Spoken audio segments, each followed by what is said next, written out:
Good evening. कोई भी competition का एग्जाम हो, चाहे वो यूपीएसएससी पीटी का एग्जाम जो कि आने वाला, जिसकी वैकेंसी आने वाली है, चाहे वो यूपी एपीओ का एग्जाम हो जो कि अभी अगस्त में होगा, और चाहे वो पीसीएसजे का एग्जाम हो या कोई भी किसी भी कंपटीशन का एग्जाम हो, हर एक में हर एक कंपटीशन एग्जाम में जीएस का एक पेपर होता है। और जीएस का एक बेसिक पार्ट जो है वो कॉन्स्टिट्यूशन से रिलेट करता है। तो कॉन्स्टिट्यूशन से रिलेटेड 8 से 10 क्वेश्चन, मिनिमम 5 क्वेश्चन तो आते ही आते हैं।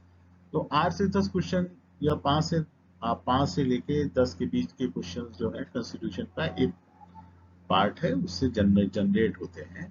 तो अब आपको फ्रेमिंग ये करनी है कि कॉन्स्टिट्यूशन को समझ लेना है। एक बार कॉन्स्टिट्यूशन की फ्रेमिंग को आप समझ लीजिए तो कॉन्स्टिट्यूशन को याद करना आपको आसान हो जाएगा। वो फ्रेमिंग की हम लोग बात कर लेते हैं कि उसकी कॉन्स्टिट्यूशन की फ्रेमिंग क्या है। तो अभी हम लोग कॉन्स्टिट्यूशन क्योंकि बड़ा है, largest constitution of the world है, तो इसलिए उसको पार्ट में याद करेंगे और एक फ्रेमिंग समझ लेते हैं कि उसकी फ्रेमिंग क्या है। ठीक है, तो इस पे आगे हम लोग चलते हैं। तो बेसिकली हमारा टॉपिक है आज का कि कॉन्स्टिट्यूशन ऑफ इंडिया की हम लोगों को फ्रेमिंग समझनी है कि कॉन्स्टिट्यूशन ऑफ इंडिया को फ्रेम कैसे किया गया। ठीक, तो सबसे पहले हम लोग जानेंगे what is the constitution. Constitution of India है यानी भारत का संविधान है। तो आप बेसिकली समझिए कि कॉन्स्टिट्यूशन क्या है। तो कॉन्स्टिट्यूशन जो है वो क्या करता है, they are the fundamental principles for the governance of the country. किसी भी कंट्री के गवर्नेंस के लिए फंडामेंटल प्रिंसिपल की फ्रेमिंग करी जाती है, जिससे कि उस कंट्री के रूल्स रेगुलेशंस बनाए जाते हैं, जिससे कि उसकी प्रोसेसिंग को उस कंट्री में कैसे करना है, सरकार कैसे चलानी है, चुनाव कैसे होने हैं, इलेक्शन कैसे कंडक्ट करे जाएंगे, और आगे की कार्रवाइयाँ क्या हैं, टैक्सेस कैसे वसूले जाएंगे, सरकारी काम कैसे होगा, सरकारी कामकाज कैसे होगा, फॉरेन ट्रेड कैसे होगी, उनके रिलेशंस कैसे होंगे, ये सारे के सारा एक उसके लिए एक बेसिक प्रिंसिपल्स बना के रखा गया। अभी अपने यहाँ पर जो प्रोसेस शुरू होता है वो कॉन्स्टिट्यूशन ऑफ इंडिया की अगर हम लोग बात करें, तो आप ये समझ के चलो कि डेमोक्रेटिक कंट्री है अपनी। डेमोक्रेसी वर्ड जो है वो लिया गया है प्रियम्बल से। अभी प्रियम्बल समझ लीजिए, preamble are the objective of the constitution, यानी भारत के संविधान की जो उद्देशिका है उसमें भारत के संविधान को बनाने का उद्देश्य छुपा हुआ है। उसमें उन्होंने पूरी गाइडलाइन दी कि भारत के संविधान को बनाते समय हमने क्या किस उद्देश्य को रखा था। तो डेमोक्रेटिक सेटअप, डेमोक्रेटिक रिपब्लिक की बात करते हैं प्रियम्बल में। तो डेमोक्रेटिक सेटअप की बात करी, डेमोक्रेटिक सेटअप का मतलब हुआ लोकतंत्रात्मक गणराज्य। अब लोकतंत्रात्मक गणराज्य को इस्टेब्लिश करने के लिए अपने यहाँ पर पार्लियामेंट्री फॉर्म ऑफ गवर्नमेंट है, ये आपको याद रखने वाली बात है। समझ लीजिए कि आपके यहाँ पर जो चुनाव होते हैं तो डेमोक्रेटिक सेटअप है, इसलिए चुनाव हो रहे हैं। और वो चुनाव से क्या होते हैं, लोकसभा के लिए चुनाव करे जाते हैं। तो लोकसभा में आदमी जाता है यानी संसद का एक मेंबर होता है, तो पार्लियामेंट्री फॉर्म ऑफ गवर्नमेंट हो गई। अब हम लोग फिर प्रियम्बल पे चलते हैं। प्रियम्बल स्टार्ट होता है we the people of India. तो बेसिक क्वेश्चन यहाँ पर एक जनरेट हुआ कि अभी हमारा यहाँ पर हम लोगों ने we the people of India से क्यों लिया। ये जो पार्ट है, इस शुरुआत हमारी we the people of India से क्यों हुई, क्योंकि ये अगर देखा जाए तो प्रियम्बल एक संकल्प पत्र है, उद्देशिका के साथ साथ एक संकल्प है। और वो संकल्प हम सभी ने लिया हुआ है, और हम सभी संविधान में के जो प्रोविजन है उनको मानने के लिए बात है, पहली बात। अब जो जीएस का क्वेश्चन इसमें जनरेट होता है, जो कि कंपटीशन एग्जाम में क्वेश्चन जनरली आता है, वो आता है what is the source of the constitution. संविधान का स्रोत क्या है। तो संविधान के स्रोत को समझने के लिए हम फिर प्रियम्बल पे जाते हैं, और प्रियम्बल स्टार्ट होता है we the people of India. तो अब हमारा सोर्स ऑफ द कॉन्स्टिट्यूशन हुआ द पीपल ऑफ इंडिया, यानी हम भारत के लोग या भारत के लोग संविधान का स्रोत। ठीक, चलिए अब देखिए, अभी हम लोगों की बात हुई we the people of India India की अगर हम लोग यहाँ पे लेते हैं वर्ड इंडिया को, तो इंडिया को हमने यहाँ पर लिया, और एक क्वेश्चन ये आता है कि भारत शब्द कहाँ पर डिफाइन है। तो भारत शब्द कहाँ डिफाइन है? आर्टिकल 1 में। आर्टिकल 1 क्या कहता है? India that is Bharat shall be union of states. Bharat राज्यों का एक संघ है। अब यहाँ पर एक बात आई, अब फिर यहाँ पर दो चीजें निकल के आती हैं कि यूनियन ऑफ स्टेट और फेडरल ऑफ स्टेट्स, क्या डिफरेंस है दोनों में? इंडिया के कॉन्स्टिट्यूशन में लिखा गया है India that is Bharat shall be union of states, और यूनाइटेड स्टेट्स ऑफ अमेरिका के कॉन्स्टिट्यूशन में लिखा गया है फेडरेशन ऑफ स्टेट्स। अब अंतर क्या है दोनों में, ये प्रश्न भी जनरेट होता है। फेडरेशन ऑफ स्टेट्स की अगर हम बात करें तो फेडरेशन ऑफ स्टेट्स का तात्पर्य होता है कि एक आपस में संधि हुई, राज्य एक आपस में संधि के माध्यम से जुड़े, एक एग्रीमेंट के माध्यम से जुड़े, और यहाँ पर राज्य को अधिकार है कि वो अपनी मर्जी से चाहे तो इसमें जुड़ेगा या अपनी मर्जी से अलग हो जाए। लेकिन इंडियन कॉन्स्टिट्यूशन में क्या दिया हुआ है? इंडियन कॉन्स्टिट्यूशन में दिया हुआ है India is a union of states. Union का मतलब क्या होता है? यूनियन का मतलब भी संघ होता है, लेकिन यहाँ पर एक प्रोविजन उन्होंने जो दिया हुआ, उन्होंने जो बताया है कि आप अपनी मर्जी से जुड़ तो सकते हैं, इंडिया के यूनियन में आप ऐड तो हो सकते हैं, लेकिन अलग होने का आपको अधिकार नहीं। States has no right to secede, राज्य को अधिकार नहीं है संघ से अलग होने का। तो federation means agreement with the states, and union states have no right to secede. राज्य को अलग होने का, संघ से राज्य को अलग होने का अधिकार नहीं है। ये अपने कॉन्सेप्ट ध्यान में रखिए, इससे रिलेटेड क्वेश्चन बनते हैं। अच्छा, federation is a union as it is indestructible. तो फेडरेशन क्या है? एक यूनियन है। अपने इंडिया में क्या है? फेडरेशन को यूनियन का वर्ड नाम दिया गया। क्यों? क्योंकि राज्य को अलग होने का अधिकार नहीं दिया। एडमिनिस्ट्रेशन ऑफ कंट्री के लिए हमने क्या किया? कॉन्स्टिट्यूशन ऑफ इंडिया के तहत राज्यों को, पूरे भारत को अलग अलग राज्यों के रूप में विभाजित किया कि यूनिटी एंड डाइवर्सिटी है, डिफरेंट डिफरेंट कल्चर है, डिफरेंट डिफरेंट तरीके के लोग बाग रह रहे हैं। जम्मू कश्मीर से कन्याकुमारी तक अलग अलग लोगों का रहना है, अलग अलग खाना है, अलग अलग वातावरण है, अलग अलग का रहन सहन है, अलग अलग के तौर तरीके हैं। तो उनके लिए डिफरेंट डिफरेंट स्टेट्स को पावर भी दी गई हैं, उनको कंट्रोल भी किया गया है। वो सारे प्रोविजन हम लोग आगे देखेंगे, लेकिन अभी हम लोगों को यहाँ समझना है कि डिफरेंट स्टेट्स तो है, लेकिन एज ए होल कंट्री एक इंटीग्रल पार्ट है। भारत का संविधान में दिया हुआ है कि भारत में, पूरे भारत को, भारत जो है राज्यों का एक संघ है। यानी जम्मू कश्मीर से लेकर कन्याकुमारी तक जो भी राज्य हैं, वो राज्य एक संघ के रूप में स्थापित हैं, और वो संघ क्या है? भारत है। उसको क्या कहते हैं? India that is Bharat, and that has been defined in article 1। अच्छा, अब हम लोग एक चीज याद रख लीजिए, चैप्टर 1 में अगर हमने बात करी तो ये सबसे पहला हमारा, चूंकि जब भी कोई चीज हमने शुरुआत करी, आर्टिकल 1 है तो चैप्टर 1 से रिलेट होगा। तो चैप्टर 1 में आर्टिकल 1 to 4 है, और आर्टिकल 1 to 4 किससे रिलेट होगा? अभी हमने कहा बात करी थी, आर्टिकल 1 क्या कहता है? India that is Bharat. तो 1 to 4 क्या है? इंडिया और स्टेट्स के बारे में है, क्योंकि India that is Bharat shall be union of states. तो इंडिया और स्टेट्स के बारे में प्रोविजन जो दिया हुआ है वो आर्टिकल 1 से आर्टिकल 4 में दिया हुआ। अब यहाँ पर एक क्वेश्चन ये बनता है कि जब भारत का संविधान बना था, 1950 में लागू हुआ, तो 1950 में जब लागू हुआ, तो जब 1950 में लागू हुआ तो स्टेट्स को कितने पार्ट में डिवाइड किया गया था? क्योंकि राज्यों का, आपस में राज्यों की को अलग अलग पार्ट में करके डिवाइड किया गया था, और ये पार्ट थे A B C. Part A में 10 स्टेट्स थे, पार्ट बी में 8 स्टेट्स थे, और पार्ट सी में 9 स्टेट्स। 3 भागों में राज्यों को अलग अलग तरीके से विभाजित किया गया था, और उसके बाद रीऑर्गेनाइजेशन ऑफ स्टेट्स हुआ। राज्यों का पुनर्गठन किया गया 1956 में और सारे स्टेट्स को एक स्टेट के फॉर्म में कन्वर्ट कर दिया गया।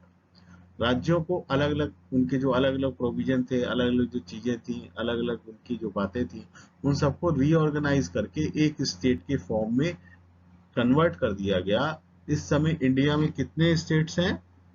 28 स्टेट्स हैं और दो पार्ट में हो गया, स्टेट्स एंड यूनियन टेरिटरी।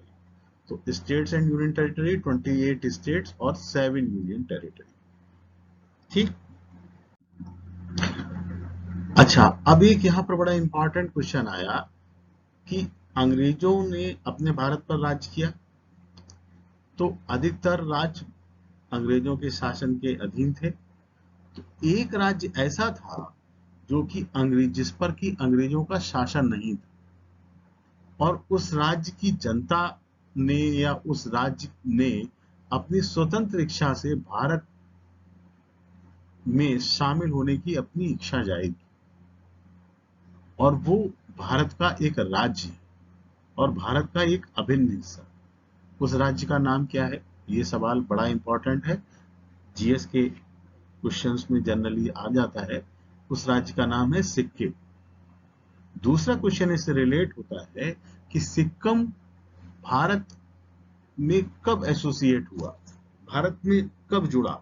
ये था 1975। In which year state was which state was independent and merged into India at his own will? In which year? किस साल में वो राज्य जुड़ा? वो राज्य जुड़ा 1975।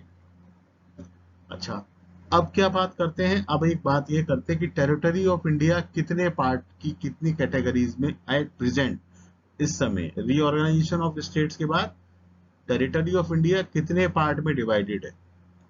तो 3 पार्ट में डिवाइडेड है। पहला पार्ट स्टेट्स का है, दूसरा पार्ट यूनियन टेरिटरी का है, और तीसरा पार्ट जो है वो राज्यों की इच्छा दी गई है कि कोई भी राज्य जो भी चाहे, जो भारत से बाहर का है, अगर वो अपनी इच्छा से चाहे, वो अपने मर्जी से भारत के राज्य में, भारत अपने हमारे भारत में शामिल हो सकता है ना, ऑक्यूपाई कर सकते हैं हम किसी भी राज्य को।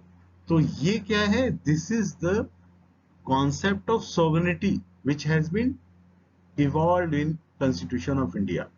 भारत के संविधान में वो इनविसेज्ड है, भारत के संविधान में वो उपलब्ध है, भारत के संविधान में वो अंतर्निहित है। क्या अंतर्निहित है?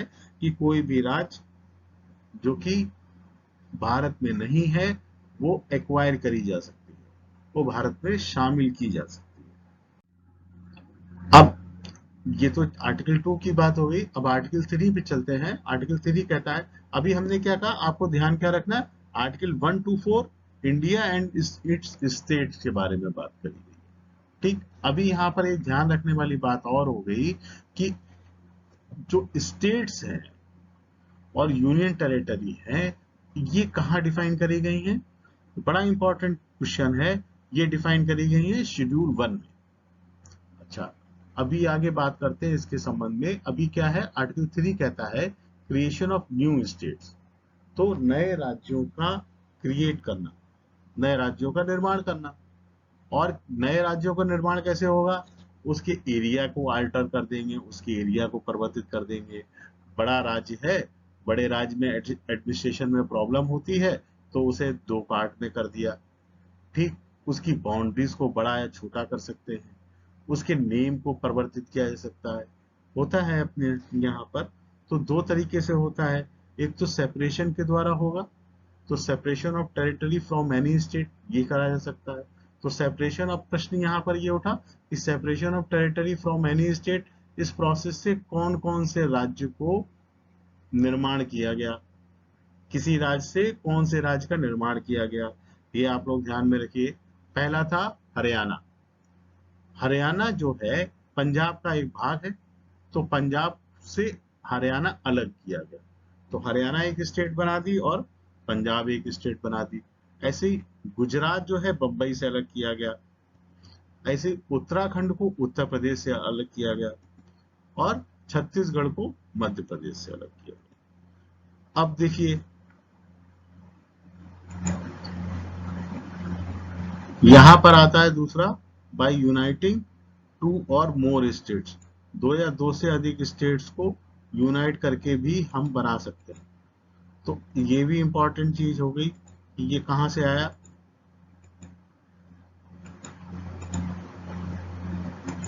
इसमें ये कौन कौन से राज्य शामिल हैं जिसमें कि दो या दो से अधिक राज्यों को मिला के एक बनाया गया। तो सबसे पहला प्रश्न आता है, सबसे बड़ा राज्य कौन सा था? मध्य प्रदेश था। तो मध्य प्रदेश की फॉर्मेशन कैसे हुई? मध्य प्रदेश में भोपाल था, मध्य भारत था, विंध्य प्रदेश था। भोपाल, मध्य भारत और विंध्य प्रदेश, इनको सबको एक करके यूनाइट करके मध्य प्रदेश की फॉर्मेशन करी। ठीक। और दूसरा क्या हुआ? अजमेर को राजस्थान के साथ ऐड कर दिया गया। ठीक है।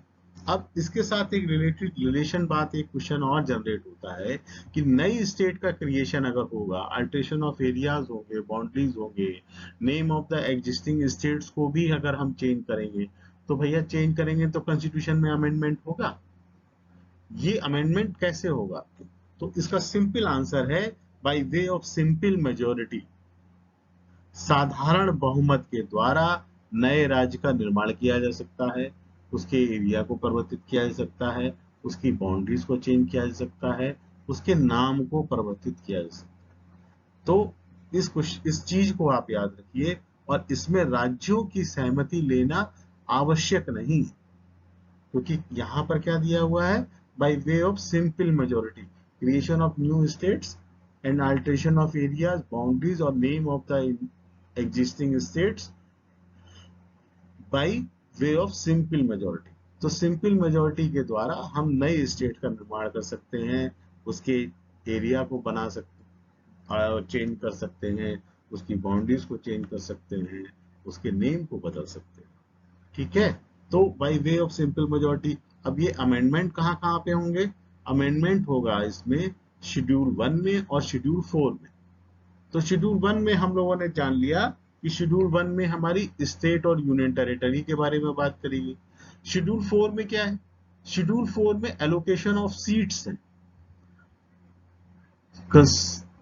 पार्लियामेंट के लिए सीट्स की फ्रेमिंग के लिए एलोकेशन करी जाती है। उसमें दिया जाता है कि इस राज्य की इतनी पॉपुलेशन है, तो एक फ्रेमिंग कर दी गई कि एमपी से इतनी सीट्स, यूपी से इतनी सीट्स, और मध्य से गुजरात से इतनी सीट, छत्तीसगढ़ से इतनी सीट, अलग अलग स्टेट से अलग अलग सीट्स बना के उन्होंने किया कि इस राज्य से इतने सदस्य पार्लियामेंट के लिए चुने जाएंगे, इस राज्य से इतने सदस्य पार्लियामेंट के लिए चुने जाएंगे। तो that has been defined in schedule 4, ये याद रखिए। तो जब भी हम ये चेंज करते हैं, न्यू स्टेट का फ्रेमिंग करते हैं, अल्टरेशन ऑफ एरिया करते हैं, या जो नई स्टेट की फ्रेमिंग जब कर देते हैं, फॉर्मेशन ऑफ नई स्टेट होती है, तो उसमें उसकी सीट्स भी निर्धारित होंगी। तो वो सीट्स निर्धारित करने के लिए हम क्या किस में अमेंडमेंट करेंगे? एक तो आर्टिकल 1 शेड्यूल 1 में अमेंडमेंट करेंगे, और दूसरा अनुसूची 4 शेड्यूल 4 में एलोकेशन ऑफ सीट्स दी हुई है। तो उन एलोकेशन ऑफ सीट्स में हम वहां पर चेंज करेंगे, अमेंडमेंट करेंगे। अच्छा, अभी हमने पहला वर्ड पढ़ा था, we the people of India. तो हम लोगों ने इंडिया पकड़ लिया और इंडिया को डिफाइन कर लिया। India has been defined in article, in constitution of India from article 1 to 4। अब फिर हम आते हैं, अभी हम लोग क्या आ रहे हैं? We the people of India. तो अभी हमने कहा we the people of India are the source of the constitution. अब people of India, people of India का मतलब क्या हुआ? Citizen of India. तो सिटीजन ऑफ इंडिया का मतलब क्या हुआ? अगर हम इंडिया के सिटीजन हैं, तो सिटीजनशिप हमारी डिफाइन होनी चाहिए, और सिटीजनशिप के लिए प्रोविजन दिया हुआ है। क्योंकि क्या हुआ था, जब भारत आजाद हुआ था तो कुछ अपने भारत के लोग पाकिस्तान चले गए थे, और पाकिस्तान से कुछ लोग भागकर भारत आए। तो अब उनकी सिटीजनशिप की वाली बात थी, उनकी सिटीजनशिप को हम कैसे कंसीडर करेंगे? या कोई व्यक्ति बाहर का आके इंडिया में रह रहा है, उसकी सिटीजनशिप को हम कैसे कंसीडर करेंगे? है ना? तो वो सिटीजनशिप का प्रोविजन दिया हुआ है। 1 से 4 तक हम यहाँ पे डिफाइन किया इंडिया एंड इट्स स्टेट्स के बारे में, और फिर सिटीजन ऑफ इंडिया के बारे में हमारा कहां से कहां तक आएगा? 5 to 11। ये चैप्टर सेकंड, ध्यान रखना। फर्स्ट चैप्टर में हमारी इंडिया एंड स्टेट्स के बारे में था, सेकंड चैप्टर में क्या आएगा, सिटीजनशिप आएगा 5 to 11। ठीक, अच्छा, अब सिटीजनशिप आया, पीपल ऑफ इंडिया आया, सिटीजनशिप आया। अब सिटीजनशिप के, अगर सिटीजनशिप है, कोई भी सिटीजन है तो उसके राइट्स होंगे, और ये प्रीएम्बल में डिफाइन किया गया, टू सिक्योर इट्स सिटीजन। तो सिक्योरिटी सिटीजन को प्रोवाइड करी गई कॉन्स्टिट्यूशन ऑफ इंडिया में, वो सिक्योरिटी जो सिटीजन्स को प्रोवाइड करी गई, that is called the fundamental rights, and these fundamental rights are inscribed in chapter 3, और ये फंडामेंटल राइट्स आर्टिकल 12 to 35 तक डिफाइन करेंगे। अच्छा, फंडामेंटल राइट्स डिफाइन कर दिए। अब फंडामेंटल राइट्स के रिगार्डिंग अगर हम कोई फ्रेम कर रहे हैं, कॉन्स्टिट्यूशन नागरिकों के विषय में, नागरिकों की सुविधा के विषय में, नागरिकों के अधिकारों के विषय में अगर हम कोई चीज फ्रेम कर रहे हैं, तो वो कहाँ पे डिफाइन होगा, दैट हैज बीन, उसके लिए एक उन्होंने प्रोविजन बनाया चैप्टर 4 में, और उसको कहते हैं directive principle of state policy. State जो पॉलिसी बनाएगी उसके लिए उन्होंने कुछ डायरेक्टिव्स दिए हुए, कुछ उन्हें बोलते नीति निर्देशक तत्व, यानी जो आप नीतियां बना रहे हैं for the security of people of India, वो चैप्टर 4 में दिया हुआ है, और that is been defined from article 36 to 51। ठीक, ये directive principle of state policy हो गया। अब उससे रिलेटेड क्या हुआ, फंडामेंटल ड्यूटीज आया। फंडामेंटल ड्यूटीज में मतलब क्या है, एक सिंपल सी चीज है कि नागरिकों के कुछ कर्तव्य दिए हुए। अगर आपको संविधान में प्रदत्त मूल अधिकारों का उपयोग करना है, संविधान में प्रदत्त मूल अधिकारों को लेना है, तो आपको अपने जो नागरिकों के मूल कर्तव्य हैं उनका भी पालन करना पड़ेगा। तो अगर आप, बेसिक सवाल यहाँ पर जनरेट होता है कि अगर आप मूल कर्तव्यों का पालन नहीं कर रहे हैं तो फंडामेंटल राइट का इन्फोर्समेंट आप नहीं करा सकते। ये दिमाग में रखने वाली बात है, बड़ा इंपॉर्टेंट सवाल है, घूम फिर के आता रहता है। अगली बात हम करते हैं इसके आगे कि अब हम जो पढ़ेंगे, अब हम लोग, जैसे अभी हम लोगों ने बात कर ली आर्टिकल 1 to 4 इंडिया के बारे में, इंडियन स्टेट्स के बारे में, आर्टिकल 5 to 11 सिटीजनशिप के बारे में, आर्टिकल 12 to 35 हम लोगों ने फंडामेंटल राइट के बारे में बात कर ली, हमारे राइट्स को सिक्योर करने के लिए। फिर उसके बाद हम लोगों ने directive principle of state policy की बात कर ली 36 to 51।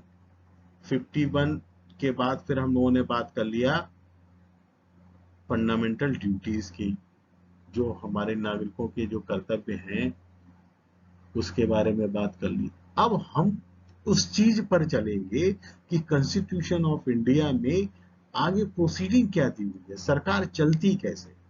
तो देखो, बेसिक 3 चीजें हैं, एग्जीक्यूटिव, लेजिस्लेशन और जुडिशरी। एग्जीक्यूटिव का काम होता है कि किसी भी काम, किसी भी नियम को पालन कराना, किसी भी कार्रवाई को एग्जीक्यूट करना, किसी भी कार्रवाई को करना, एग्जीक्यूशन का काम हो गया, एग्जीक्यूट कर दिया। जैसे कोर्ट ने कोई ऑर्डर किया तो उसको एग्जीक्यूट कराने के लिए क्या जाते हैं, आप सरकारी अधिकारी के पास जाओगे, उसको एग्जीक्यूट कराओ। कोई भी ऑर्डर हो गया तो उसकी एग्जीक्यूशन होती है। तो एग्जीक्यूटिव का काम होता है कि जो भी लॉ और रूल्स और रेगुलेशंस हैं उनको ध्यान में रखते हुए उसका पालन करना। लेजिस्लेशन का काम होता है टू लेजिस्लेट, यानी विधायी संस्था है तो विधायन बनाएगी। विधायन का तात्पर्य हुआ रूल्स और रेगुलेशंस को फ्रेम करेगी। तो रूल्स और रेगुलेशन को अगर फ्रेम कर रही है तो रूल्स और रेगुलेशन के आधार पर एग्जीक्यूटिव अपना काम करेगा। जुडिशरी का क्या रोल है, जुडिशरी क्या है, जुडिशरी को याद रखने का सिंपल सा तरीका है, उबिजस इबी remedy, where there is a right there is a remedy. तो लेजिस्लेशन ने, विधायिका ने कानून बनाया, एग्जीक्यूटिव उसको फॉलो कर रही है। अगर एग्जीक्यूटिव उसको फॉलो नहीं कर रही है तो वो आपके राइट को इन्फ्रिंज किया, आपके अधिकारों का हनन हुआ, तो अपने अधिकारों की रक्षा के लिए कहाँ जाएंगे आप, जुडिशरी के पास जाएंगे। न्यायालय की शरण में जाएंगे। तो कॉन्स्टिट्यूशन में बाय वे ऑफ रिट्स हम जुडिशरी का हेल्प लेते हैं। जो उन्होंने फंडामेंटल राइट्स को दिया हुआ है उसके लिए स्पेशल प्रोविजन किया हुआ है। बाय वे ऑफ रिट्स आप न्यायालय से अपने राइट्स को सीख कर सकते हैं, अपने अधिकारों को मांग सकते हैं। किन अधिकारों को मांग सकते हैं? जो कि आपके फंडामेंटल राइट्स हैं। दो तरीके के राइट्स यहाँ पर डिफाइन किए, कॉन्स्टिट्यूशनल राइट्स और फंडामेंटल राइट। तो फंडामेंटल राइट का रिलेशन है आपके जीवन जीने के अधिकार से, आपके जो मूल अधिकार है, जो आपकी मूलभूत आवश्यकता है, उससे रिलेट करते हैं। तो these are the fundamental rights, और उनके इन्फोर्समेंट के लिए आप बाय वे ऑफ रिट न्यायालय की शरण में जाएंगे। लेजिस्लेशन का काम है विधायिका का निर्माण करना, और एग्जीक्यूटिव का काम क्या है? उसको एग्जीक्यूट करना। अच्छा, अभी एक चीज और समझिए, हमने अभी वर्ड इस्तेमाल किया था डेमोक्रेटिक रिपब्लिक, ठीक? तो इंडिया को डेमोक्रेटिक रिपब्लिक इसलिए कहा गया कि इंडिया में एक रिपब्लिकन हेड है जो संविधान का प्रमुख माना जाता है, उसमें हेड है, उसका अध्यक्ष के रूप में उसकी हम संज्ञा करते हैं। तो एग्जीक्यूटिव हेड है वो। तो एग्जीक्यूटिव को इन्होंने, अब ये चीज इन्होंने दो पार्ट में डिवाइड करी। तो अभी हम लोग पहले पार्ट में चलेंगे। दो पार्ट कौन कौन से डिवाइड करें? हमने कहा India that is Bharat shall be union of states. तो पहला पार्ट है यूनियन और दूसरा पार्ट है स्टेट। अभी हम लोग चर्चा करेंगे यूनियन पे। तो यूनियन में भी उन्होंने एग्जीक्यूटिव दिया, लेजिस्लेशन दिया और जुडिशरी दिया, बेसिक मोटा मोटा, ठीक? तो यूनियन कहां पे आया? यूनियन कॉन्स्टिट्यूशन ऑफ इंडिया में यूनियन को चैप्टर 5 में डिफाइन किया, और 5 में सबसे पहले लेके आए एग्जीक्यूटिव को। एग्जीक्यूटिव यानी प्रशासन, ठीक? तो हमने यूनियन में इसको एग्जीक्यूटिव के रूप में माना, यानी कि हमने इसको प्रशासन के रूप में मान लिया। तो अब एग्जीक्यूटिव फंक्शन जो है वो डिफाइन किया गया है आर्टिकल 52 टू 78। तो अब एग्जीक्यूटिव किन किन चीजों से मिलकर बना? सबसे पहला चीज है क्या है? राष्ट्रपति, प्रेसिडेंट। दूसरा क्या है? आगे उन्होंने डिफाइन किया उसको, वाइस प्रेसिडेंट, ठीक? तीसरा क्या है? Council of minister. पहले जमाने में राजा महाराजा होते थे, उनकी सलाह देने के लिए मंत्रिमंडल होता था। ऐसे ही क्या है, अपने यहाँ पर भी क्या है? राष्ट्रपति है। राष्ट्रपति को सलाह देने के लिए क्या है? काउंसिल ऑफ मिनिस्टर्स है। ये क्या है? काउंसिल ऑफ मिनिस्टर्स, यानी मंत्रिमंडल। मंत्रिमंडल का जो अध्यक्ष होगा वो क्या कहलाता है? प्रधानमंत्री कहलाता है, ठीक? तो काउंसिल ऑफ मिनिस्टर्स की मंत्रियों की सलाह के अनुसार ही राष्ट्रपति काम करता है, ठीक है? और इंडिया का, जब भी हमने जुडिशरी की बात करी, तो इंडिया का पक्ष रखने के लिए एक उन्होंने अटॉर्नी जनरल की बात करी, यानी कि वो अटॉर्नी जनरल जो कि एग्जीक्यूटिव मशीनरी में या कोई भी काम में जो कि भारत सरकार के खिलाफ जो भी केसेस होंगे, वो अटॉर्नी जनरल ऑफ इंडिया उसमें भारत सरकार का प्रतिनिधित्व करेगा। तो हमें ये याद करना है कि पार्ट 5 में यूनियन को डिफाइन किया गया है, और यूनियन में सबसे पहले हमारा शुरू होता है वर्ड एग्जीक्यूटिव। तो एग्जीक्यूटिव वर्ड में आर्टिकल 52 टू 78 दिया हुआ है, और आर्टिकल 52 से 78 तक के प्रोविजंस में सबसे पहले प्रेसिडेंट के बारे में बात करी गई है। फिर प्रेसिडेंट के बाद क्या आता है? वाइस प्रेसिडेंट आएगा। प्रेसिडेंट की सलाह के लिए क्या आ जाएंगे? काउंसिल ऑफ मिनिस्टर्स आ जाएंगे। और इंडिया को रिप्रेजेंट, इंडिया की तरफ से कोई जो वाद विवाद होगा उसमें क्या आएंगे? अटॉर्नी जनरल ऑफ इंडिया आ जाएंगे। अब दूसरा पार्ट आता है लेजिस्लेशन का। तो लेजिस्लेशन का काम क्या है? हमने कहा पार्लियामेंट्री फॉर्म ऑफ डेमोक्रेसी है। तो पार्लियामेंट्री फॉर्म ऑफ गवर्नमेंट है, तो पार्लियामेंट्री फॉर्म ऑफ गवर्नमेंट के लिए पार्लियामेंट की फ्रेमिंग होना आवश्यक है। तो 78 तक एग्जीक्यूटिव के बारे में बात करी, 78 के बाद 79 से 120 तक हम पार्लियामेंट की बात करेंगे। तो क्वेश्चन यहाँ पर एक ये जनरेट होता है, हम यहाँ पे देख रहे हैं कि प्रेसिडेंट है, राज्यसभा है और लोकसभा है, तीन चीजें देखो। तो अब यहाँ पर प्रश्न उठा कि पार्लियामेंट के कितने भाग है, पार्लियामेंट कितने लोगों से मिलकर बनती है। तो अगर हम ये कहें कि पार्लियामेंट में तो दो ही हिस्से होते हैं, राज्यसभा होता है और लोकसभा होता है, लेकिन नहीं, यहाँ पर गलत है। पार्लियामेंट तीन पार्ट में डिवाइडेड है। पहली पार्ट क्या है, राष्ट्रपति है, प्रेसिडेंट। दूसरा पार्ट क्या है, राज्यसभा है, और तीसरा पार्ट लोकसभा। तो राष्ट्रपति, राज्यसभा और लोकसभा, तीन भागों से मिलकर पार्लियामेंट बनती है। प्रोसेस क्या है, कोई भी बिल पास हुआ, लोकसभा से पास हुआ, राज्यसभा में जाएगा, राज्यसभा से पास हुआ। जब ये लोकसभा राज्यसभा से पास हो जाएगा तो प्रेसिडेंट के असेंट होगी। जब प्रेसिडेंट उसको असेंट दे देगा तब वो एक फ्रेमिंग बन जाएगा, लॉ की फ्रेमिंग हो जाएगी, लॉ बन जाएगा। अभी तक ये लोकसभा राज्यसभा से पास होगा तो क्या कहलाएगा, बिल कहलाएगा। जब राष्ट्रपति उसे साइन कर देंगे तो क्या कहलाएगा, ये फिर लॉ बन जाएगा, लेजिस्लेशन कंप्लीट हो जाएगा। इसलिए parliament comprises president, Rajya Sabha and Lok Sabha. बहुत इंपॉर्टेंट सवाल है, ये क्वेश्चन भी आ जाता है। अब यहाँ पर चैप्टर 3 में प्रेसिडेंट की पावर को डिफाइन कर दिया, पावर ऑफ प्रेसिडेंट। और वो power of president, legislative power of president, वो कहलाती है आर्टिकल 123। आर्टिकल 123 में जब, अभी यहाँ पर समझने वाली बात है, when parliament is not in session, तो आर्टिकल 123 में प्रेसिडेंट जो है लॉ फ्रेम करता है, ऑर्डिनेंस पास करता है।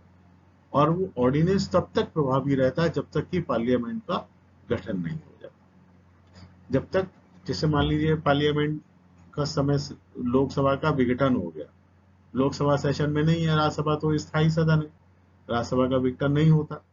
ठीक, ये समझने वाली बात है। और ये आप लोग ध्यान में भी रखें कि राज्यसभा का स्थायी सदन है, राज्यसभा का विघटन नहीं होता, लोकसभा का विघटन हो जाता है। तो मान लीजिए लोकसभा का विघटन हो गया, तो लोकसभा का विघटन हो गया और जब तक चुनाव नहीं हो रहे, जब तक लोकसभा पुनर्गठित नहीं हो रही, तब तक क्या हो रहा है, पार्लियामेंट सेशन में नहीं है।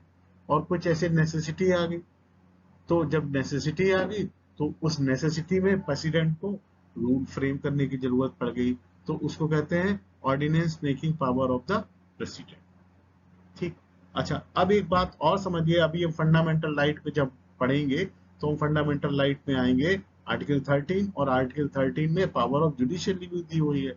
पावर ऑफ जुडिशियल रिव्यू का पर्पज ये है कि हमारा जो भी फंडामेंटल राइट बना, अगर उस फंडामेंटल राइट्स के अगेंस्ट में पार्लियामेंट ने कोई लॉ फ्रेम किया, तो पावर ऑफ जुडिशियल रिव्यू के माध्यम से सुप्रीम कोर्ट उसको इनवैलिड डिक्लेयर कर सकते। तो यूनियन जुडिशरी जो है वो डिफाइन करी गई। यूनियन जुडिशरी में हमारी सुप्रीम कोर्ट के बारे में बात करी गई है, अपॉइंटमेंट ऑफ जजेस के बारे में बात करी गई है, उनकी पावर्स के बारे में बात करी गई है, वो क्या कर सकते हैं, एडवाइस टू द प्रेसिडेंट, उसके बारे में बात करी गई है। तो यूनियन ऑफ जुडिशरी 124 टू 147 तक। ठीक, अच्छा, अब यूनियन ऑफ जुडिशरी हो गया। अब एक आप लोगों ने बात सुना होगा, ऑडिट। कोई भी कंपनी होती है उसका ऑडिट होता है। तो भैया कॉन्स्टिट्यूशन ऑफ इंडिया है, तो अभी भारत देश है, तो भारत देश के भी में भी एक ऑडिटर जनरल की इस्टेब्लिशमेंट करी गई। तो वो ऑडिटर जनरल क्या करता है, वो इस्टेब्लिशमेंट करता है कि जो बिल पास हुआ, जो मनी बिल पास हुआ, जो सरकार ने जो खर्चे किए, जो फंड लिया, जो उधार लिया, प्रोसेस क्या है, उसकी इकोनॉमिक कंडीशंस को कंट्रोल करने के लिए controller and auditor general of India के बारे में प्रोविजन दिया है, उसकी स्टेब्लिशमेंट करी गई है। वो है 148 टू 151। तो अब हम लोगों ने ये एक पार्ट पढ़ लिया, चैप्टर 1 टू चैप्टर 5, और जिस chapter 1 to chapter 5 article 1 to 151 तक है, इसको दिमाग में रखिए, आपको याद बना रहेगा। एक बार हम लोग फिर रिवाइज कर लेते हैं। Article 1 to 4 India and states के बारे में बात करी गई है। फिर हम लोग आ जाते हैं we the people of India. तो पीपल ऑफ इंडिया मतलब citizen of India. Citizen of India has been defined from 5 to 11। अभी सिटीजन ऑफ इंडिया के राइट्स के बारे में अगर हम बात करें तो that rights are the fundamental rights, और वो फंडामेंटल राइट डिफाइन करे गए हैं आर्टिकल 12 टू 35 में। अब उन फंडामेंटल राइट्स लोगों की सिक्योरिटी के लिए कुछ रूल्स और रेगुलेशंस का काम होगा, तो उनके रूल्स और रेगुलेशंस को बनाने के लिए एक डायरेक्टिव्स दिए गए हैं, that are called directive principle of state policy. वो डिफाइन करे गए हैं 4 में, और चैप्टर 4 में डिफाइन करने के बाद कुछ ड्यूटीज दे दी गई। तो फंडामेंटल ड्यूटीज भी हम लोगों की हैं, जो भारत का नागरिक है उसकी कुछ ड्यूटीज हैं, वो ड्यूटीज डिफाइन करी गई है 4A में। ठीक, फिर आते हैं हम लोग चैप्टर 5 में। तो चैप्टर 5 को हम लोग करने से पहले एक चीज ये याद रखें, सबसे पहले आएगा एग्जीक्यूटिव, फिर आएगा लेजिस्लेटिव, फिर आएगा जुडिशरी। तो एग्जीक्यूटिव में प्रेसिडेंट आ रहा है, वाइस प्रेसिडेंट आ रहा है, काउंसिल ऑफ मिनिस्टर्स आ रहे हैं, और अटॉर्नी जनरल ऑफ इंडिया आ रहा है। ठीक, इतने लोग आ रहे हैं, और ये हमारा डिफाइन किया गया है चैप्टर 1 में। और ये कहां से कहां तक है, 51A तक हम वहां तक चले थे, फंडामेंटल ड्यूटीज तक। फिर अब हम उसके बाद आ रहे हैं 51A के बाद, फिर प्रेसिडेंट कहाँ से शुरू होता है, 52 से शुरू होता है। पार्लियामेंट कहाँ से शुरू होती है, 79 से शुरू होती है। तो 52 टू 58 तक प्रेसिडेंट और इनके बारे में प्रोविजन दिए गए हैं। अच्छा, फिर उसके बाद हमारा पार्लियामेंट आ गया। तो फ्रेमिंग ऑफ पार्लियामेंट क्या है, फ्रेमिंग ऑफ पार्लियामेंट प्रेसिडेंट है, राज्यसभा है और लोकसभा है। ये कहाँ से कहाँ तक है, 79 टू 120 तक। लेजिस्लेटिव ऑफ पार्लियामेंट यानी ordinance making power of parliament has been defined in article 123। अब 123 के बाद, लेजिस्लेशन के बाद हमारे क्या आती है, जुडिशरी आती है। तो जुडिशरी में क्या आ रही है, यूनियन जुडिशरी आ रही है। यूनियन जुडिशरी क्या है, आर्टिकल 124 टू 147, यानी कि 23 आर्टिकल इसमें देखो। आर्टिकल 123 को आप याद रखिए। ठीक, अभी आर्टिकल 123 के बाद आर्टिकल 124 आया, इसमें 23 ऐड कर दीजिए तो 147 हो जाएगा, यानी यूनियन जुडिशरी 147 तक है। अभी हम लोगों ने क्या पढ़ा था, कॉन्स्टिट्यूशन ऑफ इंडिया 1950, इसमें केवल एक ऐड करना है, चैप्टर 5 की हम बात कर रहे हैं। तो पार्ट 5 है, पार्ट 5 है चैप्टर 5, केवल 50 में एक याद करने के लिए सिंपल सी चीज बता रहे हैं। तो 150 है ना, तो 51 तक चलेगा, यानी 151 तक चलेगा ये। 47 तक हमारी यूनियन जुडिशरी आ गई, तो 47 के बाद क्या आएगा, 148 तक आएगा। तो 148 टू 151 तक controller and editor general of India के बारे में डिफाइन किया गया। मेरे हिसाब से आप लोगों को कॉन्स्टिट्यूशन ऑफ इंडिया इतना समझ में आया होगा। नेक्स्ट सेशन में हम लोग इसके आगे का पार्ट करेंगे, स्टेट्स के बारे में बात करेंगे। Thank you.